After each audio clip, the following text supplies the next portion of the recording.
Bonjour, écoutez, je suis très heureuse de vous retrouver suite à ma conférence « Et si communiquer était un acte d'amour » donné dans le cadre du sommet « Entreprendre avec cœur ». Et j'ai décidé de vous amener à la campagne. Je vous amène avec moi, je suis dans le Gers. Là, il y a un lavoir derrière moi.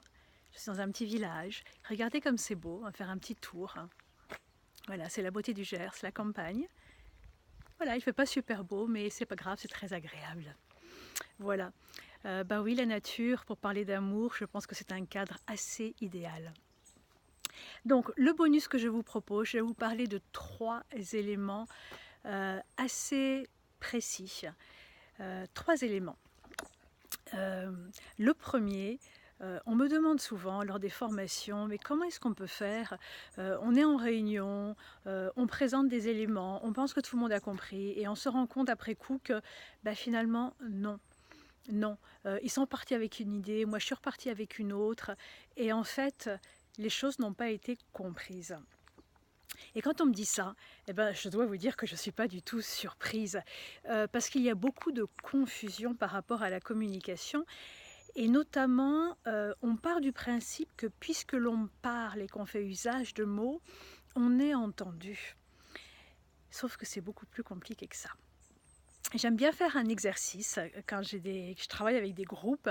Je donne certains mots et je leur demande à chacun de me dire quand je vous dis ce mot, qu'est-ce qui résonne chez vous? Quelle est l'idée que ça fait vivre en vous? Par exemple, j'utilise le mot rouge. Pour vous, qu'est-ce qu'évoque le mot rouge? Réfléchissez quelques secondes. Ok. Maintenant, si je fais le tour d'un groupe, comme je le fais souvent, et que je propose ce mot rouge, on me répond sang, colère, sexualité, fureur, peur, poisson, rouge à lèvres, et plein d'autres choses. Et par exemple, quand je propose un autre mot, qui est le mot café, réfléchissez quelques instants pour vous, qu'est-ce que signifie le mot café? Qu'est-ce qu'il évoque pour vous? Ok, si pareillement je fais le tour du groupe et que je demande café, qu'est-ce que ça évoque chez vous? Je vais avoir amis, chaleur, partage, burk, chocolat, moment de plaisir, pays chaud, etc., etc., etc. Parfois on m'a dit sous-tasse. Ce petit exercice, pourquoi? Il faut bien comprendre qu'en fait, on ne va pas chercher nos mots dans le même dictionnaire. Il existe un dictionnaire de la langue française, mais la communication fait appel aux affects. Donc quand je vous dis rouge, en fait, quand je dis rouge, mais personne ne me répond couleur. Couleur, ce serait la réponse rationnelle, logique. Rouge, c'est une couleur. Personne ne me répond jamais couleur. En fait, je pense qu'une fois, il s'est produit qu'une personne m'ait répondu couleur.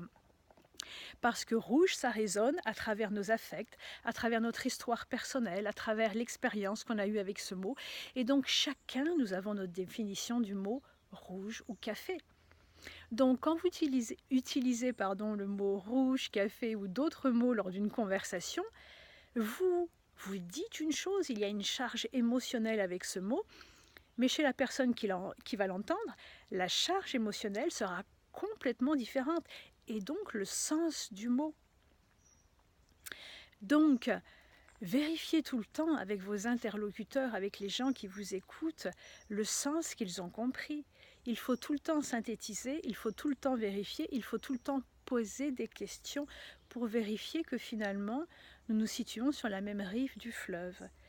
Pas forcément être d'accord, mais au moins que l'autre ait compris ce qu'on a voulu lui dire, et réciproquement que j'ai bien compris ce que l'autre a voulu me dire. Donc ne pensons pas que parce qu'on utilise des mots, on fait des phrases, on parle, qu'on est forcément entendu. Oh que nenni, c'est bien plus compliqué que ça. Donc, allez tout le temps vérifier auprès de l'autre s'il a bien entendu ce que vous souhaitiez, le message que vous souhaitiez faire passer, et réciproquement. Deuxième élément dont je souhaite vous parler, mon constat. Mon constat qui n'est pas que le mien, hein, c'est qu'on vit dans un monde pressurisé où on est beaucoup en mode automatique.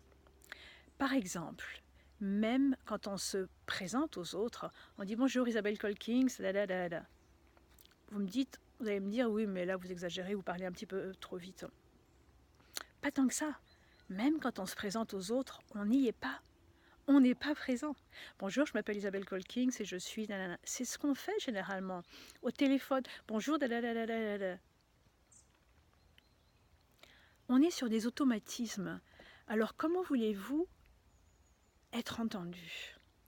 Donc une des clés essentielles dans la communication, c'est d'être présent à ce que vous allez dire. Goûtez vos mots. Soignez vos mots, M-O-T-S. Prenez le temps d'être présent à ce que vous dites, ça fera toute la différence. Moi, j'aime bien parler d'une articulation, mais qui n'est pas mécanique, qui est énergétique, de façon à pouvoir poser l'intention. Et vraiment, franchement, ça fait toute la différence. Je fais beaucoup d'exercices quand on est en formation, en groupe, sur des lectures de textes pour prendre le mot. Et il faut tout le temps du temps aux gens pour rentrer dans ce qu'ils disent. C'est bien naturel, c'est le rythme aujourd'hui, c'est le rythme. Donc, communiquer avec du cœur, c'est aussi transmettre qui nous sommes, c'est aussi être présent à ce que nous sommes. Donc, dites-en moins, dites-le mieux, soyez présent à ce que vous avez envie de transmettre. Et vraiment, votre communication sera beaucoup plus inspirante et impactante. Et ça, vous pouvez vous amuser chez vous en prenant des textes, des magazines, des livres, à n'importe quelle page. Prenez un texte et cherchez à l'incarner, à l'habiter. Une recette de cuisine, pareil. Rentrez dans chacun des mots, offrez-le. Et vous allez voir que votre communication va devenir vraiment impactante parce que vous serez présent dans chacun des mots que vous allez offrir à l'autre. Troisième élément dont j'aimerais vous parler, justement, c'est vraiment de cet amour. On me dit de plus en plus souvent, tu ne m'as pas coaché, tu m'as aimé. On me parle dans les formations, dans les retours de bienveillance. Le mot amour n'est pas vraiment nommé, mais en vérité, si je devais être franche et sincère, je pense que si les formations que je peux donner ont autant d'impact, c'est parce que justement, je pense que j'y mets beaucoup d'amour. L'amour, c'est quoi? L'amour, c'est l'accueil inconditionnel. Être habité d'amour, c'est ne plus ressentir la peur. Donc déjà, quand vous rentrez en réunion, quand vous faites une présentation, quand vous vous présentez à quelqu'un et qu'il n'y a pas de peur, parce qu'il n'y a pas un enjeu économique ou quoi que ce soit, vous vous présentez à l'autre tel que vous êtes, ça change tout, parce que vous nouez un lien profond avec l'autre. Et ça se ressent, et ça touche. Et la personne vous quittera après, mais va rester avec ce lien, avec ce niveau de communication intense, profond, subtil et singulier. Donc, précisément l'amour, si vous êtes en lien avec les autres, en amour, c'est-à-dire si vous lâchez les peurs, si vous lâchez la jalousie, si vous lâchez les intérêts personnels, mais plutôt si vous vous situez dans l'intention de transmettre quelque chose avec l'autre, d'être partenaire, d'être en lien, ça va dégager une force infinie dans l'ensemble de vos communications. Moi, je constate que depuis pas mal d'années, quand les gens m'appellent pour des coachings ou des formations, c'est presque tout le temps converti en business, entre guillemets. Je me suis beaucoup interrogée là-dessus et ma réponse, je ne sais pas si elle est juste, mais la réponse que j'ai, c'est qu'en fait, quand je parle aux gens, je suis détachée de l'enjeu économique et je leur réponds comme un ami leur répondrait. En franchise, en sincérité et avec beaucoup d'honnêteté. Et du coup, ça crée une confiance infinie et juste l'envie de travailler ensemble. Et ça peut se faire quand vous intervenez en réunion, quand vous vous présentez des projets, des produits. Quel que soit le type de situation de communication, vous pouvez le faire dans l'amour, dans la joie de la transmission. C'est-à-dire que vous positionnez vos valeurs avant vos intérêts, que vous êtes dans le partage, que vous n'êtes pas dans la peur, vous êtes simplement dans le don.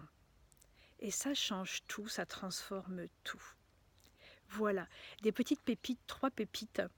Donc attention, la première pépite, vous vous souvenez, on n'utilise pas tous le même dictionnaire. Nous avons chacun gravé au fond de nous un dictionnaire qui est né à travers notre histoire personnelle, à travers nos affects, à travers nos expériences, nos émotions, etc.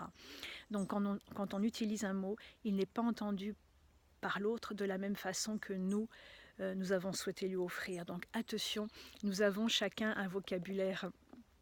Nous partageons le même vocabulaire, mais les significations sont différentes, donc d'aller vérifier auprès de l'autre que le sens a bien été entendu. Deuxièmement, deuxième petite pépite, grosse pépite, d'être présent dans ces mots. Essayez au maximum de casser le rythme ambiant, les automatismes, et prendre le temps d'en dire moins, de le dire mieux, d'être présent dans vos mots, de les goûter, de les offrir, et franchement, vous allez faire du bien aux autres, vous allez penser leur âme, penser avec un A. Ils vont se sentir bien, ils vont vouloir rester avec vous, et en plus, votre communication aura plus d'impact et d'inspiration. Enfin, troisièmement, être en état d'amour, c'est-à-dire accueillir l'autre tel qu'il est, être dans l'accueil inconditionnel de l'autre, de ses peurs, de ses souffrances, de ses frustrations. Et donc, plus on arrive et qu'on est en état d'amour, moins on sera dans la peur. Et donc, on crée un contexte dans lequel l'autre se sent bien, l'autre se sent accueilli. Et donc, ça crée une confiance très forte, un lien fort. Et on a envie de faire des choses en commun. Voilà. 3 pépites, des petits bijoux. Donc, je vous encourage à travailler dessus. L'un après l'autre, prenez les 3 à la suite les uns des autres, et franchement, ne serait-ce qu'avec ça, vous allez vraiment pouvoir communiquer différemment et du coup avoir un impact très très fort, parce que rien, mais rien ne remplace l'impact du cœur. Voilà. Merci infiniment, merci à vous, belle route et à bientôt j'espère. Merci.